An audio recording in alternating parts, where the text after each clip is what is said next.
Você não faz por quê? Não põe a resposta na minha boca, por favor. É, Jesus. Você é brasileiro, você já sabe a resposta. Pode não ser do nordestino, mas já sabe. Não é? Então, meus amados, além de tudo isso, veja bem, temos um código, temos líder, temos uma tarefa a fazer. Mas Deus não nos manda de qualquer jeito. Sabe o que acontece? Nós temos também um grande equipamento. Temos as armaduras de Deus. Veja lá Efésios 16, verso 11 até o 18. Diz assim: revestido de toda a armadura de Deus, para poderes permanecer firmes contra as ciladas do diabo. Pois não é contra a carne e sangue que temos que lutar, mas sim contra os principados, contra as potestades, contra os príncipes do mundo destas trevas, contra as hostes espirituais da iniquidade nas regiões celestes. Portanto, tomai toda a armadura de Deus, para que possais resistir no dia mau, e, havendo feito tudo, permanecer firmes. Estai, pois, firme, tendo cingido os vossos lombos com a verdade, e vestido a couraça da justiça, calçando os pés com a preparação do evangelho da paz, tomando sobretudo o escudo da fé, com o qual poderás apagar todos os dardos inflamados do maligno. Tomai também o capacete da salvação, a espada do Espírito, que é a palavra de Deus, com toda oração e súplica, orando em todo o tempo no Espírito, e para o mesmo fim, vigiando com toda a perseverança e súplica por todos os santos. Meus amados, o segredo nos é revelado. A luta não é contra alguém, é contra aquele que está em alguém, ou aqueles que estão em alguém. Mas não podemos aborrecer o nosso próximo, odiar, pelo fato de ele estar possuído por espíritos estranhos. Mas temos que saber guerrear contra o espírito que está atuando nele ou nela. É usando a misericórdia dentro da sua alma, mas agindo com disciplina, agindo com dureza, que o soldado não alivia. Ele não faz carinho. Não faz carinho. Ele pode ser educado.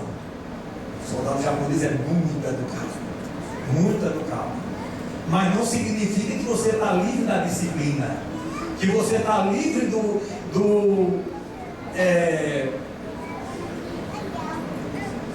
que você esteja livre de ser punido, da punição. Você será punido, sim. Seu documento será manchado, sim. Você passa a ser uma pessoa de segundo escalão, sim. Aonde você for, está lá sua ficha. Mas ele não precisou bater, mas ele agiu. E é assim que nós fazemos dentro desse rebanho, dentro deste exército. Você já viu o pastor Haroldo dar o papo aqui em alguém? Não. Mas ele tem uma palavra que é maior do que o soldado. E não é só ele não, é eu, é vocês também. Venha para o lugar dele, para vocês não vão fazer pior do que ele. Você nem sabe. Qualquer um, meus irmãos, que está na liderança, ele não pode deixar as coisas andar de qualquer jeito. Porque na sua casa você também não deixa as coisas andar de qualquer jeito. E se deixa, se arrependerá depois, porque perderá o controle. Que Deus nos ajude. Pastor Virgínio, não fale demais. É melhor passar para outra coisa. Vamos passar para as atitudes do bom soldado. Vamos aliviar a coisa. Está muito quente, está pegando fogo. Então, vamos agora sim para as atitudes do bom soldado. O bom soldado é aquele que não foge das batalhas difíceis, antes ele persevera. Soldado, ele não foge da batalha, mas ele persevera. Literalmente eu tive uma experiência muito forte. Na década de 70, inclusive foi no início da década, não sei como pensar, já que eu estava animado, mas foi no início, né? No início da década de 70, eu estava em um país, naquela época, quando o comunismo estava inflamado, ocupando grande parte da África, de vários países, e aí o nativo se aproveitava disso e vai além das ideias do comunismo. O comunismo tem a sua ideologia, mas os nativos se aproveitam e todo mundo quer ser grande. Porque dentro do regime comunista, então, cada bairro, cada rua tem sempre um responsável. Então, quando a pessoa se torna o responsável, ele se sente agora, e ninguém pode visitar a sua casa sem primeiro se inscrever lá na casa dele e informar o que você vai fazer e quanto tempo vai ficar lá. Era assim nesta época. E aí foi um momento que desabou em revolução no continente africano, e todo mundo começou, os estrangeiros começaram a voltar para seus países, inclusive muitos missionários voltaram, outros foram expulsos. E naquele momento eu pensei, por que correr e deixar esse povo sozinho? Aí eu emperrei igual um jegue, daqui não saia. Quanto mais me empurravam para eu sair, mas eu dizia, não saio. A minha igreja puxava para poder dizer, vem embora. Eu digo, não vou deixar esse povo. Se eles vão enfrentar, eles não são gente como eu, não são cristãos como eu, por que eu vou abandoná-los agora, no momento mais difícil? Isso não vai ser saudável. Fiquei com mulher, na época, na primeira fase, tenho uma filha, na segunda fase já tenho 2 filhas, na terceira já tenho 3 filhas. Vocês, não é perder tempo não, os filhos são herança de Deus. E sou feliz com minhas filhas hoje.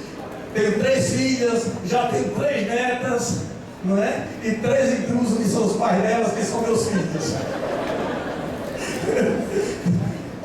E isso é que deu a felicidade. Se eu fosse esperar a guerra passar para poder ter filho depois, estava com elas tudo pequenininha. Hoje a mais novinha está com 34 aninhos.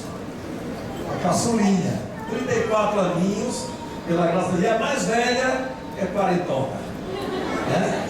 Mas eu não tenho idade ainda. O negócio é começar as coisas do tempo certo. Então, meus amados irmãos, aquele que não foge da batalha difícil, mas antes ele persevera.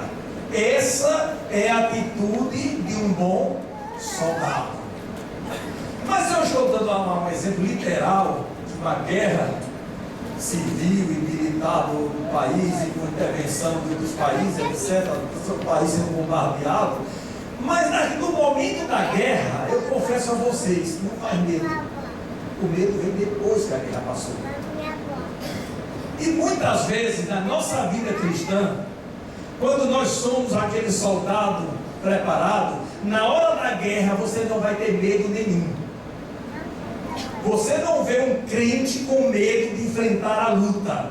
Agora, depois que a luta passa, aí não sei como foi que eu venci. Aí ele reconhece que foi o Deus Todo-Poderoso. Foi o Deus Todo-Poderoso que me guardou. Então, assim como na terra, Ele te protege, que nem um fio de cabelo de sua cabeça pode cair, pode ser atingido.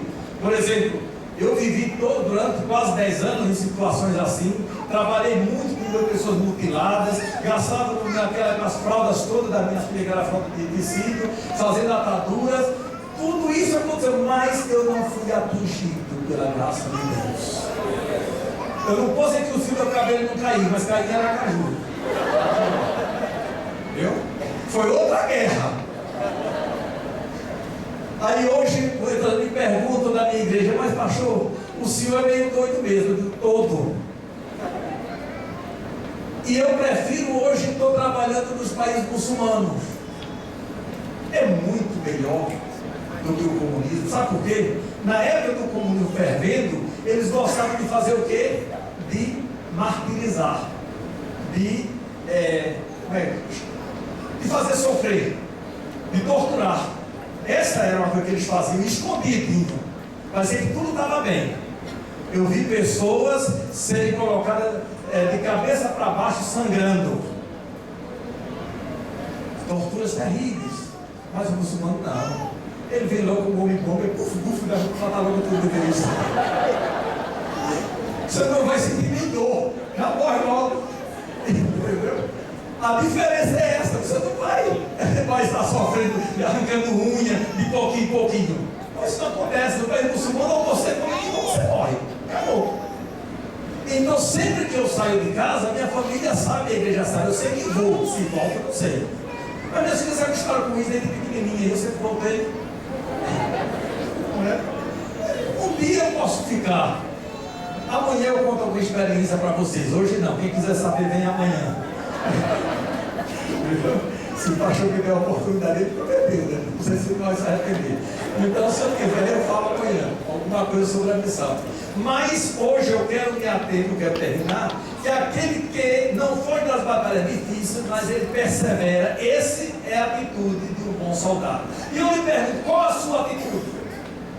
Diante das situações difíceis, diante dos problemas da sua casa, do problema do seu emprego, do problema com o patrão, com colegas, que é pior que com o patrão.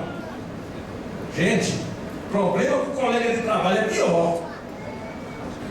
Porque o patrão, ele manda você embora ou não acontece nada. E o colega que fica ali, como se fosse uma faquinha fazendo cócega, eu lhe tiro daqui.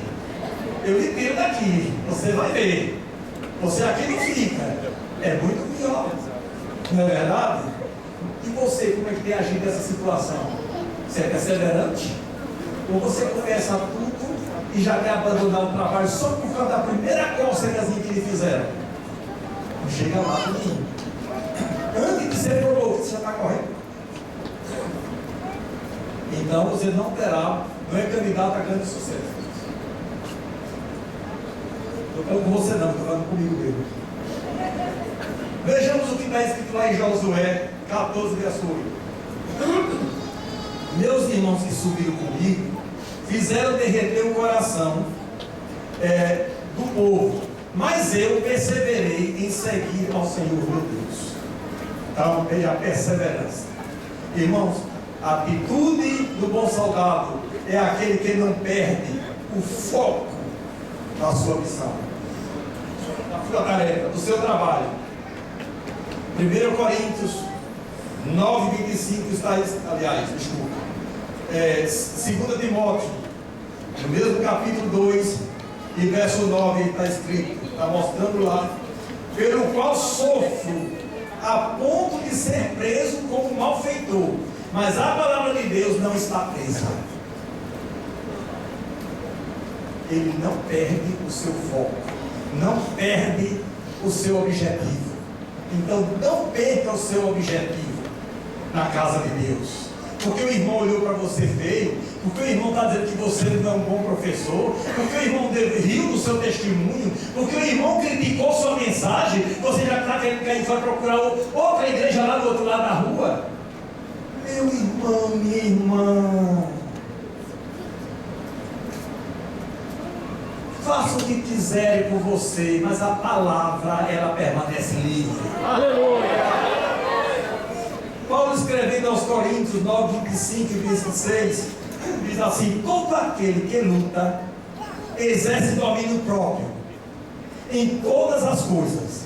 Ora, eles o fazem, pois eu assim corro, não como indeciso, assim combato, não como batendo no ar, para alcançar uma coroa corruptível. Nós, porém, uma incorruptível. Meus amados, aquele que luta, em primeiro lugar, ele tem que exercer o domínio. Essa talvez seja a parte mais difícil para todos nós. É o domínio próprio. Se você parar para pensar e ler a palavra sobre essa grande virtude do domínio próprio, você nunca mais vai dizer que você perdeu o controle por causa do seu temperamento. Porque se coloca uma desculpazinha, meu temperamento é assim. Exerça o domínio próprio. Tenha regra na sua vida. Tenha limites. Irmãos, o nosso caráter nós podemos adquirir de acordo com o meio que se vive. Então ele pode ser tratado, pode ser regulado e ir para o lugar. E a casa de Deus é uma oficina que conserva caráter. Caráter não está no DNA. A sua personalidade sim. Mas a personalidade sua não é má. O seu problema é o seu caráter. E se esconde por trás do seu temperamento. Aí você diz, pronto, embananou tudo. Caráter, temperamento e personalidade é do mesmo jeito que você não entende. Pai, Filho e Espírito Santo. Corpo, alma e espírito. Caráter, personalidade e o quê? Temperamento. Essas três coisas se fundem uma na outra e elas têm que estar em harmonia. Você quer viver bem? Tenha domínio próprio. O domínio próprio significa bote seu limite no seu temperamento, bote limite no seu caráter e a sua personalidade é maravilhosa. A mesma coisa que você coloca limite no seu corpo, coloque limite nas suas emoções, que o seu espírito vai ficar maravilhoso, puro. Não é o teu espírito que lhe perturba. Quem lhe perturba são as suas emoções. Você não controla ela e nem controla o seu corpo. Olha, a minha Bíblia diz que do meu corpo basta controlar a minha língua. Isso, que precioso. Faça uma experiência. Domine a sua língua que você vai dominar todo o seu corpo. Não sou eu que estou inventando, não. É Bíblia. Mas pastor, eu não falo mal, eu não faço isso, não faço. Mas tá bonzinho, não vazio, é só a graça que me impede você. Porque tudo que você faz, você acha, mas eu nem pensei. Não era isso que eu queria dizer, não. Ah, você pensou que intérprete agora?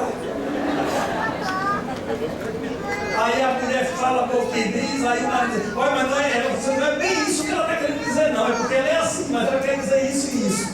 Às vezes é o contrário. O homem apronta e a mulher diz, mas meu marido é tão bonzinho. Isso é que ele estava nervoso, não era isso que ele queria fazer.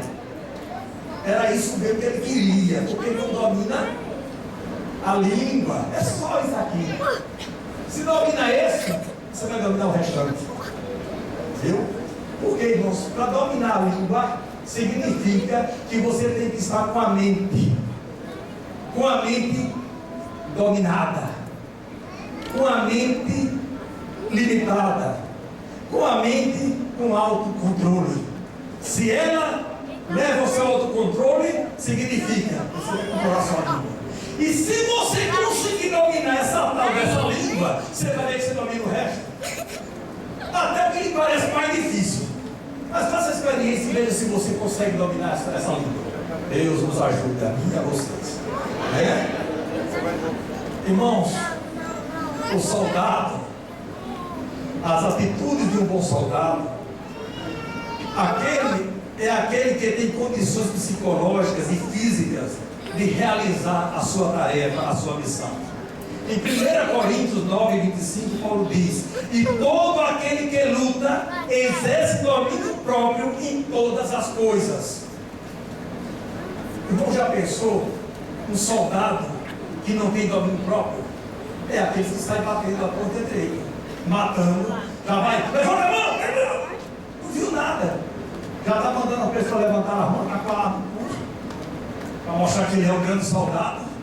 E depois mete a bala e diz, não, mas não foi o que eu queria, foi só o que está comigo.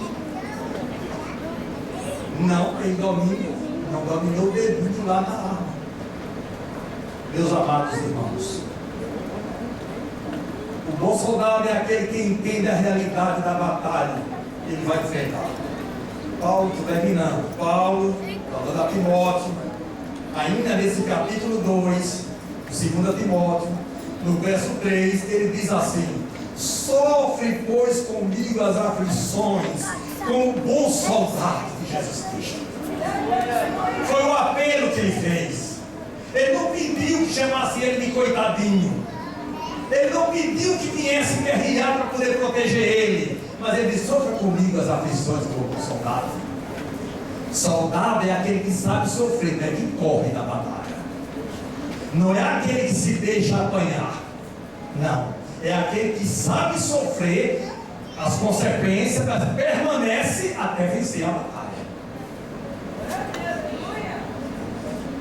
Irmãos, o soldado bom é aquele que entende que as coisas desta vida podem embaraçar e atrapalhar a sua missão.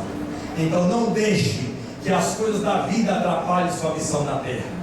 Quando eu falo as coisas da vida, não estou falando do seu emprego, não. Eu estou falando dos seus compromissos diários, que você não tem tempo de falar de Jesus para uma pessoa durante a semana inteira. Estamos cansados de ver cultos, especialmente culto festivo, que se você manda levantar, tem aqui alguém que não conhece Jesus, que veio pela primeira vez, ou que é nosso visitante, às vezes tem 2, 3, mas a igreja está assim, especialmente se é um cantor.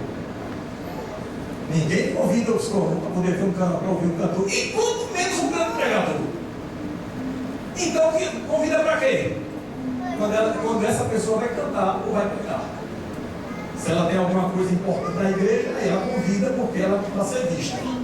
Mas para vir ouvir a palavra, irmãos, é uma coisa que acontece com todos nós. Com todos nós. Porque, irmãos, as almas que aceitam Jesus na casa do Senhor é aquela que você já evangelizou. Ela já vem prontinha. Na hora que ela chega aqui, que ela ouve a palavra, ela tem um impacto do Espírito Santo e ela levanta a mão e vem. Mas se você não preparou ninguém para fazer, quer que você não é obreiro? Não é uma obreira? Hoje nosso país está cheio de obreira, de pastora, de diaconisa, de tudo. Agora, de ganhadores de alma, está cada vez mais reduzindo. Não precisa fazer estatística, não. Você enxerga assim, olhar olhos nus. Quantas pessoas que ainda têm coragem de sair com folhetos para poder dar? Que vê uma pessoa lá sentada e vai conversar com aquela pessoa para falar de Jesus. Ah, pastor, isso é coisa do passado. É verdade. Foi na igreja primitiva, foi nos primórdios da Assembleia de Deus, e infelizmente as coisas estão indo. Mas o crente está cada dia mais exigente dentro da casa do Senhor. Ah, ele quer saber o detalhe de tudo. Não é só assim não, porque comigo tem que me explicar. Explicar o quê? Soldado não pede explicação, soldado obedece. O bom soldado, ele milita direito. Não há como militar essa batalha sem deixar de lado as coisas desta vida. Mateus 6, verso 33 diz: buscai primeiro o reino de Deus e a sua justiça, e as demais coisas serão acrescentadas. Não significa que você só fique no reino de Deus, mas ponha como prioridade na sua vida. Ponha-se como prioridade. Qual é a sua missão? Ganhar a alma, gente. Não é cantar, não é ser professor, não é isso, não é ser pastor, não é ser presbítero, não é ser diácono, não. A sua missão primeiro é ganhar almas. Glória a Deus. Quantas vezes, irmão, nós consagramos pessoas e nunca perguntamos quantas almas você já ganhou para Jesus? Se perguntasse, poucos de nós seríamos consagrados. Deus nos ajuda.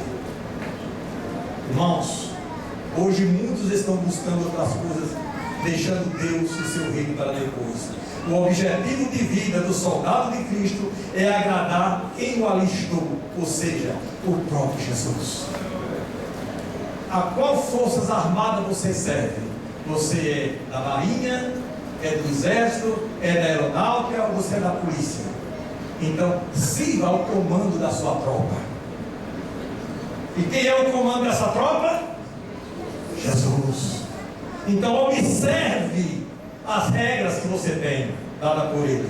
Irmãos, nada nessa vida pode nos afastar desta nossa missão. Como soldado, nós somos chamados a batalhar e a lutar o bom combate. Qual é o bom combate? Arrancar as almas do inferno. Qual é o bom combate? Levar a palavra. Qual é o bom combate? É a libertação dos cativos. Se você pode libertar alguém do cativeiro, por que não faz isso, pelo amor de Deus? Eu deixo aqui esse apelo em nome de Jesus, o Pai do Senhor. Aleluia, Jesus. Glória a Deus. Aleluia. Louvado seja Deus.